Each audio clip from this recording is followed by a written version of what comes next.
It is early evening of the next day when Dr. Kelly returns. Cordelia has been my only source of entertainment since Mamma hasn't allowed me to leave my suite of rooms. We are now halfway finished with A Sicilian Romance, another of Mrs. Radcliffe's novels.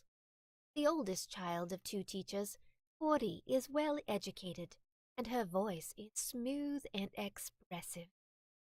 Even so, my body is aquiver with untapped energy. Oh, hi. How you doing? Just doing a long-form narration. Well, I had an interesting question that was posed to me. How did I get into voiceover? Ah, well, hey, good question. Answer to that coming up next.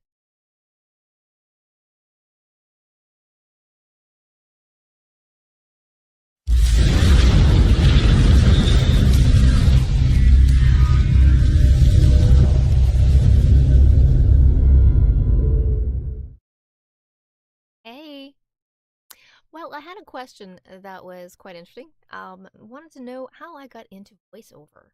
Um, Kind of cool. Okay. Well, my journey began, um, I guess back when I was very little. I loved doing um anything vocal, singing. Uh, I was into dance. I was very creative. I was more into the arts than anything. I was actually a very good student, but as well. But I loved singing, dancing, uh, voicing things, acting. That was a lot of fun for me. Took voice lessons, vocal class all through high school. Went to the national championships. That was fun as well. Cheer, quite an experience. But what sparked it later in life, I guess, because I have a love of reading. Being an only child, I love reading. Um, and Nancy Drew, all those Sherlock Holmes, they were some of my best friends growing up. So, especially Robert Asprin's The Myth series. Love that series. So sad that he's moved on. Um, but what sparked it later in life was my kids, actually, believe it or not. Kind of funny. Uh,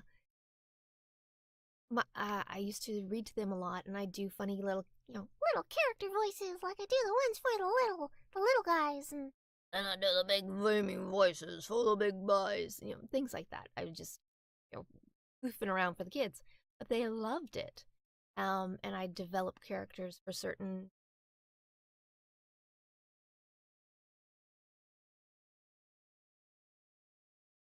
books that I was reading, that kind of thing, and it was a lot of fun. And then I progressed. I was doing it more and more and more often. Um, And then my kids got older and they got into a little something called anime. And I blame this here. Mm-hmm. Um, and this Kiss, anime kiss, was fall my in first. love. Orange High School Campus Club. My I see favorite. you come, I watch you. And of course, hearing the voice actors in those, getting drawn into the stories was cool. And being able to, as the girls were watching different animes, being able to pick out by ear the different characters being voiced by different artists was really cool. Two that I really kind of honed in and locked in on, do not know why, but to my ear, always knew three of them actually, three I should say, three. Um, and they are three of the top in the industry. Um, Vic Mignogna, Todd Haberkorn, and of course, J. Michael Tatum. Love that man's voice. Sebastian. Um, for Vic, my first introduction to him was, of course, Tamakis. Hmm. For Todd was the Ichian brothers, of course. Um, uh, and J. Michael Tatum, all in Oron. And I was able to pick them out in different things. I'd be out in the kitchen and the girls be watching a show, and I go, "Oh, hey, is that Todd? Yeah. Oh, hey, is that J. Michael Tatum? Yeah. Oh, is that Vic? They'd be like, no, and they'd have to look it up. Yeah, you're right. I was right. um, they have, I guess, their certain styles and flares, and it was amazing to me how they could work their voices and do this stuff that I had been doing just on my own, but so much better. So much better. Love them. So I blame Funimation for bringing anime to North America and bringing me to anime as well in character work. I am nowhere near Dick and Tom's caliber, but I aspire to be. And my girls and I were lucky enough to go to a Comic-Con, and I got to speak with Vic and Todd. Vic actually gave me encouragement. Go learn what you can do. At first, I was like everyone else, just, my little heart. And then I went, wait a minute, these guys are just regular guys like the rest of us. So, and they are very down to earth and very lovely. So, thank you, Vic, for the encouragement. This is your fault as well as Funimation's and my kids that I'm out here doing what I'm doing. This, yeah, have to take part of the blame. So does Earl. Yeah, Earl, this is partly your fault. I told you that. But anime is what got me into this. Reading, love of characters, stories. When I was reading as a child, Nancy Drew had her own voice. It was mine, of course. I was Nancy Drew. Oh, yeah. Come on. Who wouldn't want to be the girl detective? Mm-hmm. Just like we can't picture any more Sherlock Holmes not being Benedict Cumberbatch. Come on. Or Dr. Watson.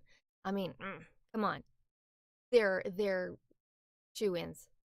But we can't picture Sebastian being anybody other than J. Michael Tatum. Come on, no way. Or Grell. Ooh, I love the voice of Grell. Oh my gosh. Oh, I won't do my impression. My girls would cringe. But I'm very well known for doing a very good Grell imitation. Especially when it comes on. I'm one hell of a Grell. Not as good as the original, but anyway. Another anime that got me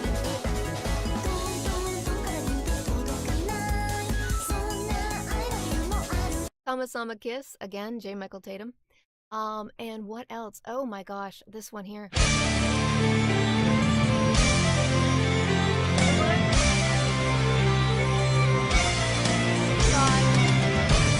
Gang over there at Fairy Tail. That got me going. Still watching that. I'm rewatching the whole series actually with my daughter now. It's kind of cool. I am big into anime and cartoons. I am a big kid. And I love doing kids' books and all of that. Getting into the more commercial read and the more business-oriented stuff, that was just kind of natural because in school I went through for office admin, executive office administration. Did that for quite a while, so that those reads are kind of dry to me, professional sounding, that kind of thing. Sorry, I've talked too much today already. Hydration. Anyway, so those are things that got me. One other love of mine is old time radio. Love that kind of stuff as well, and that is amazing to me. So I integrated that into.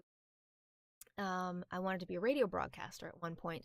Unfortunately, when I went to go through schooling, end of high school, there was a 3-year waiting list for the radio broadcasting course, which was at that time an hour away from me west. And so that's how I got into office admin. Kind of boring. Sort of a secondary, what else can I do? So I did that.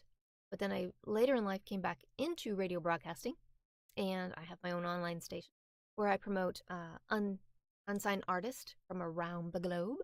It is called The Castle Radio, and you can find that YouTube channel. I will put a link in the description below as well. Big shout out and shameless plug if you are an unsigned artist and you want to get some promo, or you know one, hit me up over there at the Castle Radio. We'll get them onto the show and some airtime and some promo. There you go. It's all helping everyone around the globe. Music and voiceover alike. What else can I tell you? I don't know. Geez, what else would you like to know? Currently, I'm working on 3 audiobooks. Amazing, amazing audiobooks. One of them is sort of a family thing, working with one of my cousins on their book. And it was just fluke. We found each other. She was looking for a narrator. I'm a narrator. And we wound up finding out that we are indeed, in fact, related, which is really cool. Love that. And we're working on a family book, historically speaking, and it's really cool. So more on that to come up later. Can't wait for that to break, and then I break it to you as well. Should be done shortly. Waiting for her approval on the last few chapters, and then we're good to go. What else do I do? Commercials, voices. I do a lot of things. Just many VOs are many hats. Whatever it calls for, I love to do. My favorites being the character voices. Being able to do the little tiny voices sounds for everyone. For kids, for e-learning, ESL, love doing English as a second language modules, coursework, things like that. That is a lot of fun. IVRs, phone IVRs. Trying to think of everything all at once. It's kind of, I didn't script this one, as you can tell. I'm just kind of going off the top of my head. One of the things we do at voiceoverelite.com, which is the studio that I've started, and all voiceover artists who are listening out there, if you want to be included in voiceover, you want to apply to be heard, we take the best of the best, cream of the crop, and it's free to join us. There's no cost to you. Hit us up over there. Head on over to voiceoverelite.com.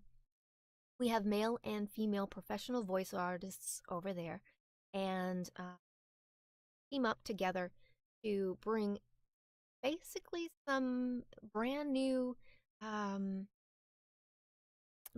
professional services. The world, creators out there, directors, producers, casters. There's some great talents. If you are new to the business and you want to get going, let me know, and we'll see what we can do. We'll get an audition and see about the quality, things like that. Anyway, that's a shameless plug for the studio. But there you go. Let's see. What else do I do? Well, I do these videos as well now. Monday, Wednesday, Friday. I am here to give you some tips, some tricks, whatever, answer some questions maybe you might have, and see where it leads us. Yeah, that's what we're doing. And I'm hydrating, which all of you should be doing. I know I've been shamelessly plugging hydration. Yes, I won't sing. But anyway, that is how I got into voiceover. I took some courses from a lovely man named David H. Lawrence. Loved working with him. It's actually my first introduction to coaches in the industry. So that was great. Working with him, absolutely amazing. Some great tips and encouragement as well. Thank you for that. Bill DeWeese, I worked with him as well. He is a wonderful man, a wealth of knowledge, of course, been in the industry just as long as David has. And David's been in the industry in TV and movies, film, for a lot. And Bill has been doing the radio end of things. So I kind of felt that kind of complemented each other there. Janet Wilcox, UCLA. I'll do a video later on the different coaches in the industry and let you know some things about that. We'll get talking about that later. But I did my training time with David and Bill, Hugh, Peter, You should never stop learning, even though you're getting work, say, and you're getting on with stuff. That's not a time to give up and up on training. You need to keep pushing yourself. Refresher courses are always good because we can get a little cocky sometimes, and think we know it all when we don't. So something's gonna happen to bring you down a peg or two, and make you eat some humble pie. Realize maybe you don't know as much as you thought you did, and you should keep going. So whether you're with Earl or Bill or David, Peter or Hugh or wherever you are, um, Joe, anybody in the industry, you should always keep pushing yourself and going, keep learning, no matter what you're doing. Even if you're just watching YouTube videos and you're learning from people like myself who have the information out there for you, you're still learning and that's just the way I go with it. No matter what stage I am in my career, I always have something new to learn from everybody, and we can all work together.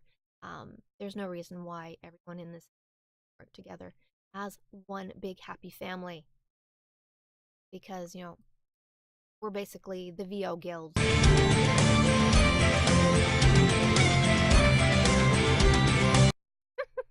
I know that's cheesy, but hey, shameless plug for Fairy Tale and Funimation. Love Funimation. Anyway, um, big shout out to them for actually introducing me. Thank you very much again. So that's my story. I'm now out here doing what I love to do. You know, what can I say? I'm a single mom. This is all I do. I am into voiceover 24/7, 365 days a year. Well, almost. And yeah, I've been in it for a few years now and done some things. I've worked for many companies, Unilever, Mazda, geez, so many. They're all on my website, phoenixtclark.com. If you want to look me up, that's where I'm at. If you want to get in touch with me, feel free, or phoenixtclark.com or voiceoverelite.com. That's another one. That's my studio, where you'll find male and female voice artists around the world. And it doesn't matter where you are, you can be a part of the voiceover elite. We just need you to fill out an application. Anyhow, yeah, what I do. My demos are here on the channel if anyone's interested. Feel free. You have any critiques about them too? Yeah, shoot me those as well. Besides that, that's my story. I don't know what all else to say or tell you about it. Hello me.